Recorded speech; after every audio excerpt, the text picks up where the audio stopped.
If you notice that getting up from a chair takes more effort than it used to, if climbing a flight of stairs leaves you breathing harder than it should, if you've caught yourself grabbing the wall, the countertop, or the door frame just to steady yourself, stop what you're doing right now.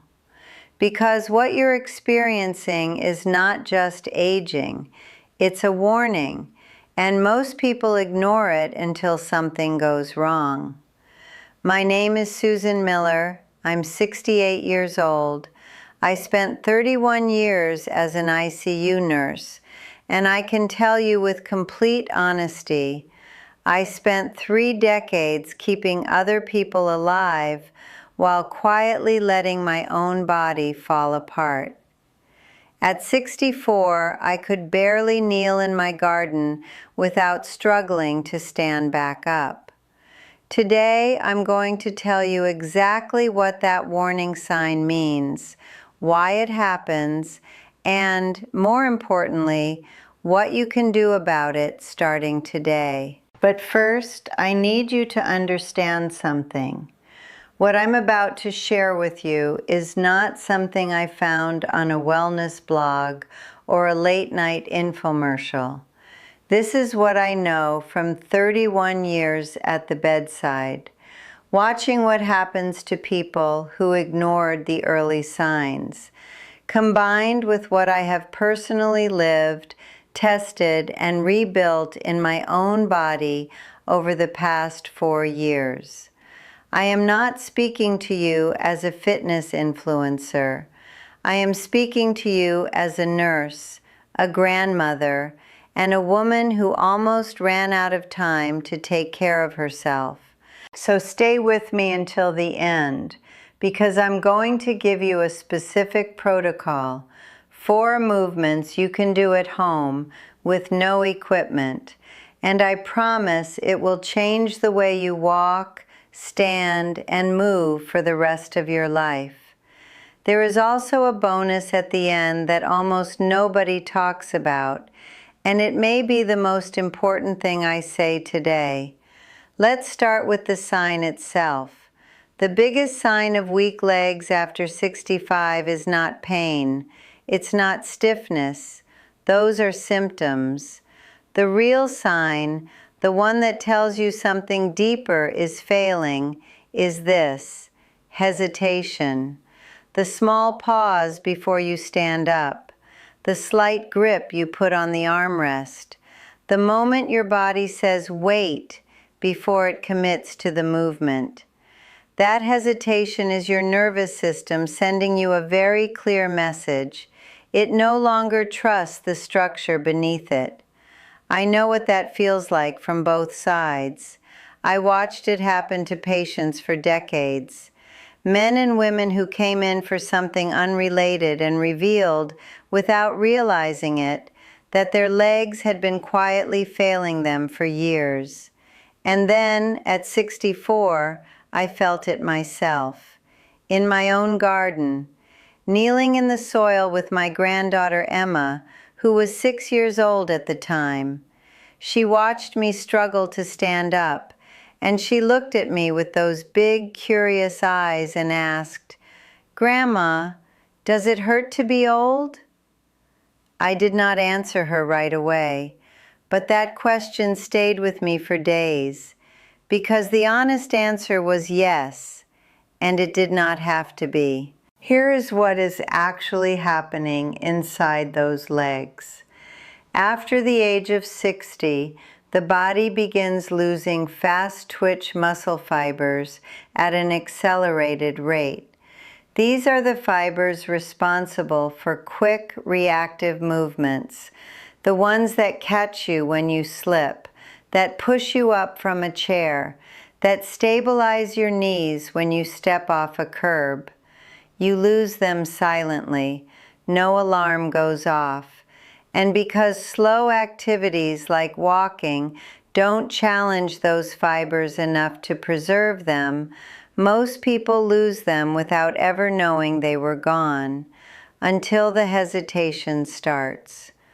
For women specifically, this process is accelerated by the hormonal changes that come after menopause. Estrogen plays a role in muscle preservation that most people never hear about, which means that by the time many women reach their mid-60s, they are dealing with muscle loss and bone density loss simultaneously. I was. Osteoporosis diagnosis at 64. Legs that felt unreliable on uneven ground. A body I had spent a lifetime caring for others in, but never truly cared for myself. Here is the good news. Those fibers can be rebuilt, not by accident, not by walking more, but by applying the right kind of signal to the muscle, controlled resistance, specific angles, deliberate loading. The body at 65 or 70 or even 80 still responds to the correct stimulus. I have seen it in patients, in women I know, in myself. It does not care how old you are. It cares whether you are giving it a reason to stay strong. And today, I am going to show you exactly how to give it that reason. I am going to walk you through the 4 most powerful movements for rebuilding leg strength after 65. These are not gym exercises. You do not need a membership, a trainer, or special equipment. You need a chair, a wall, and 10 minutes. That is it. I will walk you through each one, explain exactly why it works, how to do it correctly, and what you should feel when you are doing it right. After the 4 movements, I have a bonus. One single daily habit that multiplies everything else. Please do not skip it. We start with number 4, the controlled chair stand. Now, I know what you are thinking. I stand up from chairs dozens of times a day. How is this exercise? Because the way you are doing it right now is probably not building anything. Most people drop into the chair and throw themselves forward to stand up, using momentum instead of muscle. Every time you do that, you are teaching your body that it does not need to generate real force, because you will give it a shortcut. Over years, that shortcut costs you dearly. Here is how to do it correctly. Sit at the edge of your chair, feet shoulder width apart. Cross your arms at your chest or extend them forward. Do not push off the armrests. Before you stand, press your heels into the floor, not your toes, your heels. Take 2 full seconds to rise and 3 seconds to lower yourself back down. Slow, controlled, deliberate. Do that 10 times. Rest for 30 seconds. Repeat twice. If you feel your quadriceps, the front of the thigh, working by the 8th repetition, that is exactly right. That is muscle being recruited that has been dormant for too long. If your knees are sensitive, do not lower all the way down. A higher surface is perfectly fine to start.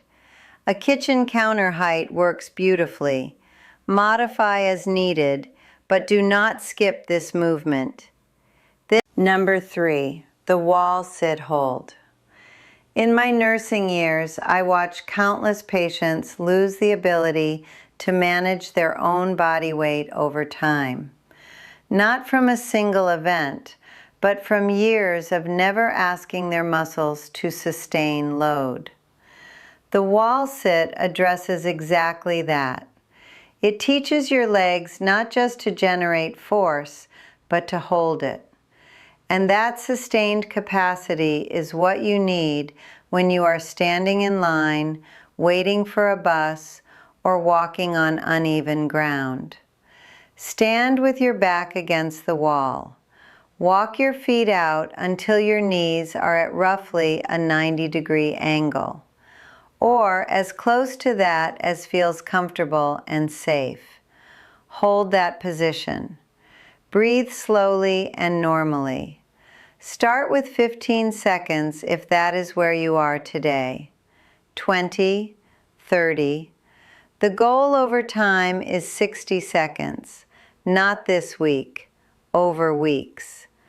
Come out of the hold slowly, walk for 30 seconds, then try again. 2 rounds is enough. You should feel the effort in your thighs, not your knees. If you feel pressure in the knees, your feet are too close to the wall. Walk them out slightly. Pay attention to where you feel it. Your body is giving you honest feedback. Learn to listen to it. Number 2, the standing hip hinge with counter support. As a nurse, I spent years watching people fall, and I can tell you the majority of falls over 65 happen not because people lost balance in a dramatic way, but because the posterior chain, the hamstrings, the glutes, the back of the legs, was too weak to make the small corrections the body needed in a split second. The hip hinge trains that chain directly. It is the most important fall prevention movement I know of, and almost nobody over 65 is doing it. Stand in front of your kitchen counter. Rest your fingertips lightly on the surface, not gripping, just there for reassurance. Feet hip-width apart. Now, push your hips backward, not down, backward. Imagine you are trying to touch the wall behind you with your seat. Your torso tilts slightly forward. Your back stays long and flat. Hold for 2 seconds at the bottom. Then drive your hips forward to return to standing and squeeze your glutes firmly at the top. That squeeze is not optional. It is the whole point. 10 repetitions, 2 sets. If you feel the back of your thighs working, good. That is your hamstrings doing their job. If you feel compression in your lower back, your spine is rounding. Reset. Think long spine, gentle chin tuck, proud posture. The moment form breaks, the movement stops being effective. Quality always before quantity. Before I get to number 1, if this is resonating with you, if you are nodding along, if you feel like someone is finally speaking to you honestly about what your body needs right now, I would love it if you hit the like button and subscribe to this channel. Every person who subscribes helps me reach another woman or man over 60 who is sitting somewhere wondering if it is too late to feel strong again. It is not. You already know that. Help me tell them. Number 1, the single leg stand progression.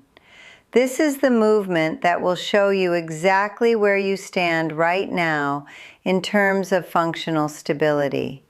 And it is the movement that, practiced consistently, creates the greatest reduction in fall risk of anything on this list.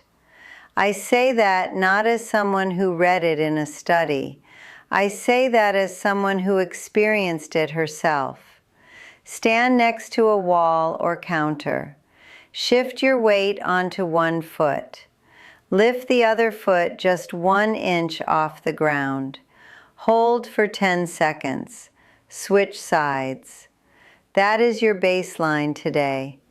If you cannot hold 10 seconds on each side without grabbing the wall or touching your foot back down, your single leg stability is below the threshold that most physicians consider safe for confident, independent living. That is not a judgment. That is a starting point. Practice this daily.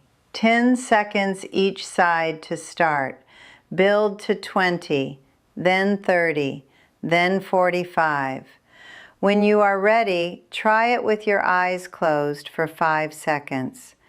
That single change adds a powerful neurological challenge because it removes your visual reference and forces the small stabilizing muscles of the ankle, knee, and hip to work independently. Those muscles are the first responders in any stumble.